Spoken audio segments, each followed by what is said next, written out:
up with Christ and Krusty. Ha ha ha ha ha ha ha ha. We got haircuts, we are busty. Ha ha ha ha ha ha ha ha. Hey, hey!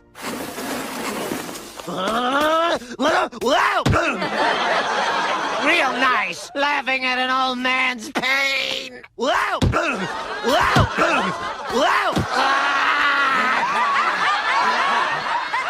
We got a great show tonight with all your favorite second-tier costume characters, like Ribwitch Ribbit, Matrix Poochie, and right off the plane from his dad's funeral, Sideshow Mel. And now for the highlight of our show, a special appearance by Elvis Stoico. Olympic medalist Elvis Stoico performs a graceful triple axel.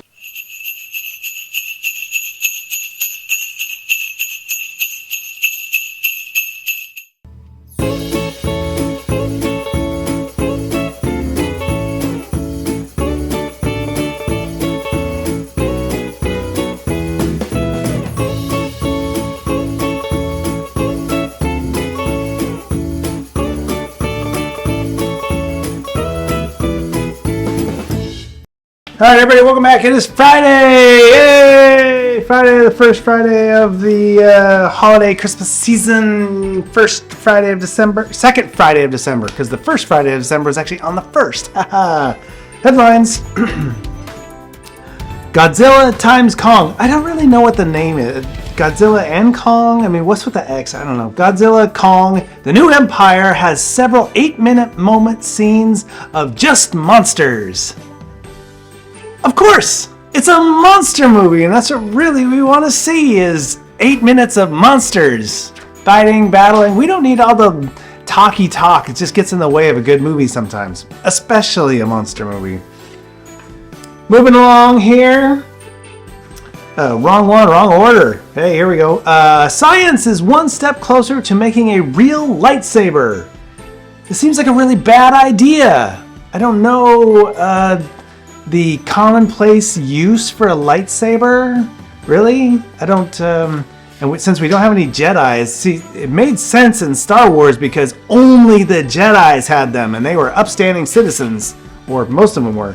And so we didn't have, accidental, lopping offs of hands and toes and arms and stuff like that, so I'm just not really sure, until we get ourselves some Jedis to handle them, I don't think that this should be for public consumption. Just saying.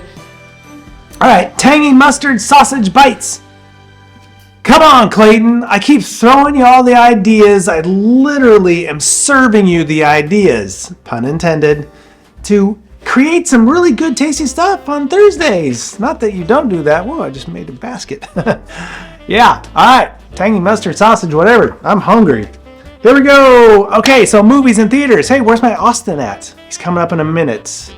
He wasn't available when I was filming this, but we made him participate anyway. Just kidding. He likes to do it. So first, we'll start with what's coming out in the theaters. It is The Oath.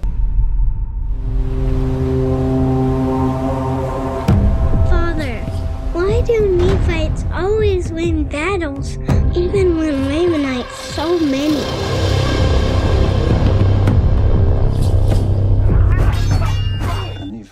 Yeah, it's the name of the movie, The Oath. It's PG-13. It was set back in like 400 AD in North America. So there's like Native Americans, and then there's like these Anglo folks. I'm not really sure if they're Norse people, like Vikings, or if they're, some kind of Roman expedition. I'm not really sure.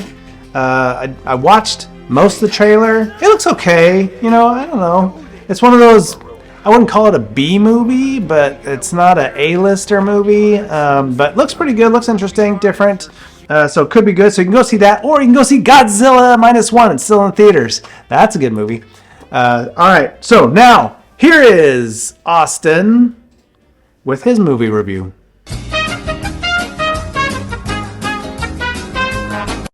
Ladies and gentlemen, it is I, your movie buff of extraordinaire, Austin, here to talk to you about a Christmas classic that's perfect for everyone. That Christmas classic is from 1988, Ernest Saves Christmas. Now, what is the plot of Ernest Saves Christmas about? Well, the plot of Ernest Saves Christmas is basically this. Ernest P. Worrell is basically meets Santa Claus, the current Santa Claus anyway, and the current Santa Claus is trying to find his replacement because, well, he's gotten old and has to find someone to take his place because, well, Santa's pretty much the guy that gives you all the gifts, so you gotta find someone to replace him. And that's pretty much all the plot you need.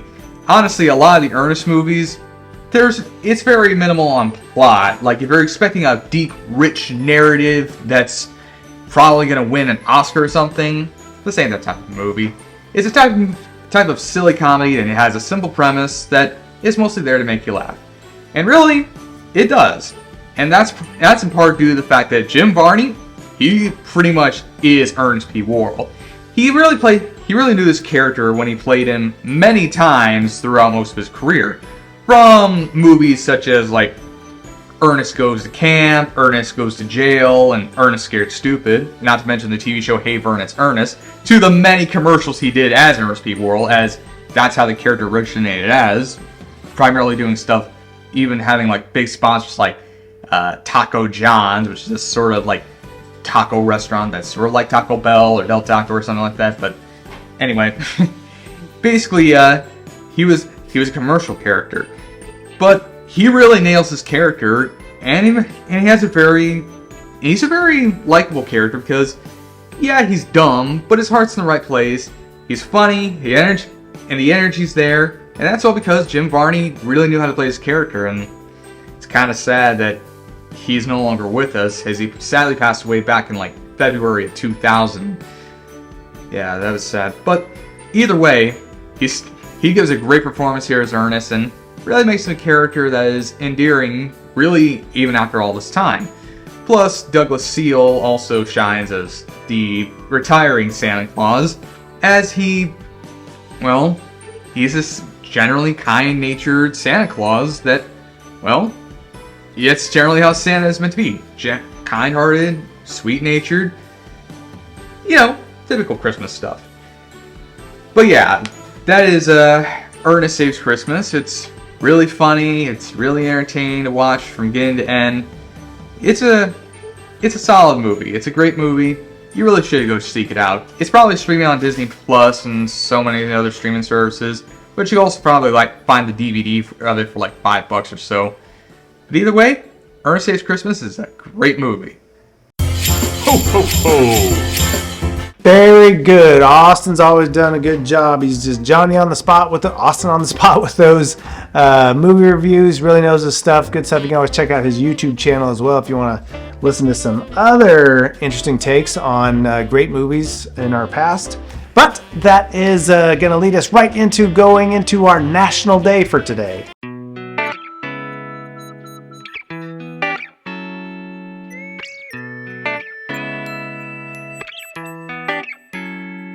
Morning, everybody. Here we are. Friday. I can't even do the Friday either, huh?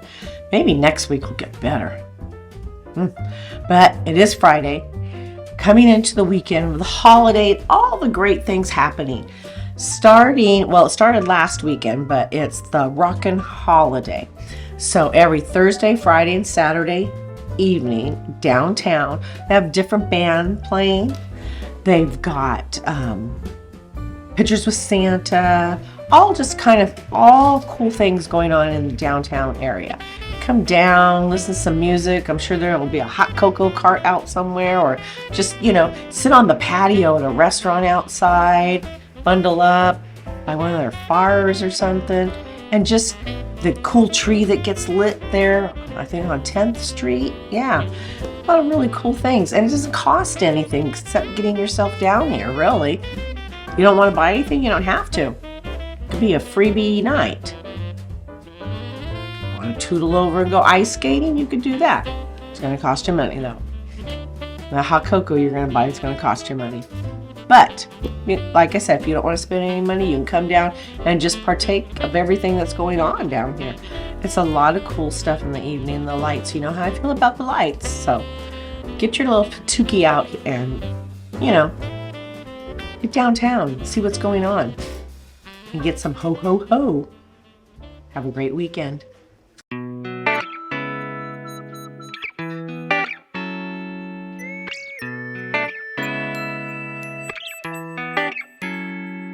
All right, very good. Cruising right along, wrapping up, getting close to wrapping up this Friday, but we got to go back into the bearded past with Zach.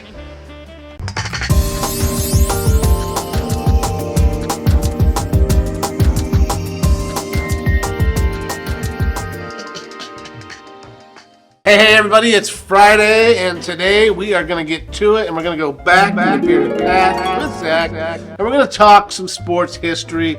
I tried to eventually, when I first started this, I tried to kind of keep it focused to football, but, other things are happening, so sometimes you're going to get a little bit of other sports in here. But, here we go, 1940 National Football League Championship at Griffin Stadium, D.C. I remember as a young man, I read a book about this game. I read a book. I know, it sounds weird, huh? But I did. I read a book. The Chicago Bears beat the Washington Redskins in the most one-sided victory in NFL history. It was the first NFL title game broadcast. The score was 73-0. I had a book as a kid, and it had pictures of the guys sitting on the sidelines. And it was so cold that day, they brought in hay. And they would sit on the hay, and they would burrow their feet underneath the hay to try to stay warm. It was so cold. Also in 1942, the 8th Heisman Trophy award goes to Frank Sink. I'm actually going to phonetically sound out his name. It's literally called Sink Witch.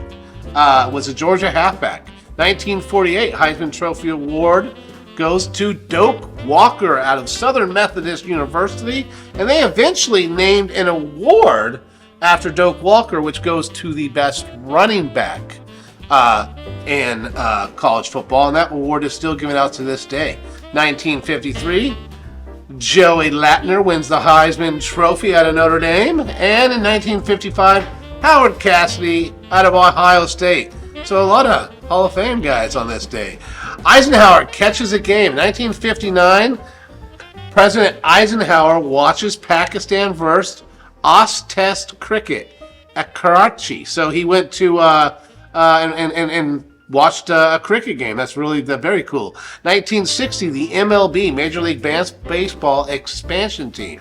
The Los Angeles Angels sign a 4-year lease to use Dodger Stadium. And they've never gotten out of the spotlight. Also, too, in 1966, they call this a terrible trade, which I agree with. They sent Roger Maris to the St. Louis Cardinals, the Yankees did, for Charlie Smith. Charlie Smith, I have no idea who he is. Roger Maris, very nice, power hitting, very good baseball player. At one point held the individual regular season home record. And then the last thing I'm going to leave you with today in sports history, we're going to get back to modern history, and we're going to talk about the Heisman again. 2018, I know you guys probably who watch football know who this guy is. Kyler Murray out of Oklahoma in 2018 becomes the 84th winner of the Heisman Trophy Award, quarterback. All right, you guys, I hope you enjoyed some history today in the world of sports, and enjoy your weekend. Have a lot of fun, and we'll see you next week, guys. Take care, man. Bye.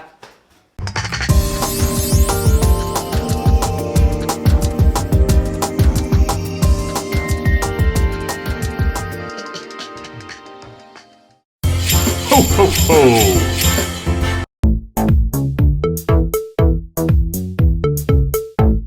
Hey everyone, it's Isaiah here for another meme of the week.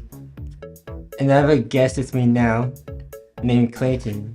Who? Oh, me! Oh, sorry. I get confused easily anymore. The reason why he's here with me is because I made a special meme that represents him. So y'all... Would you like me to read it? Alright. When you come to VCDI and TCDI and you bumped into Clayton as a giant-looking sized dog named Goliath, and you were wondering how he mysteriously transformed into him, and you rode on his back for fun.